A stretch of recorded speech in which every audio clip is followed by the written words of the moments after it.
Hello everyone and welcome to my YouTube channel. Today we are going to discuss about how to block Safari on iPhone iOS 18. For example, if you do not want to use Safari for browsing, or if you want to block websites on Safari, so how you can do that. For this, what you have to do, you have to simply watch this video completely. So without wasting any time, let's start the video. So first of all, what you have to do, you have to simply make sure that you are connected to a proper Wi-Fi or internet connection. And after that, what you have to do next is you have to simply go to settings. And after that, what you have to do, you have to simply click on general. And here you have to simply scroll it down until you find the option of transfer or reset iPhone. So here you have to simply click on transfer or reset iPhone. So here you have to simply click on reset, and you have to reset all of your network settings. And after clearing network settings, you have to simply go back. Now what you have to do, you have to go to settings again, and you have to look for apps here. And here what you have to do, you have to scroll it down until you find the option of Safari.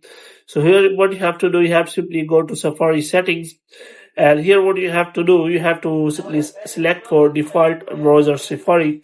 So if you do want to change your default browser, then you can simply change it from here. Here is written Safari will be used to open links and browser the web. If you have multiple browser apps, you can change the default.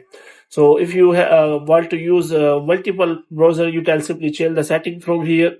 So you can simply block Safari here from here. Moreover, you can also change the setting from here. You can simply click on also using private browsing. For example, you want to change Google settings.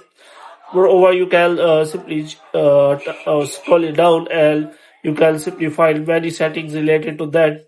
Moreover, what you have to do, you have to simply go back, and this time you have to go to screen time, and after that you will be able to turn off the restriction or turn on the restriction on Safari. So for this, you have to simply search for the screen time here, and you have to turn on content privacy and restriction, so that a new kind of restriction will be available to the Safari, and you will be able to block the Safari on your iPhone. So hope you have liked this video. If you get more videos like these, you can subscribe our channel.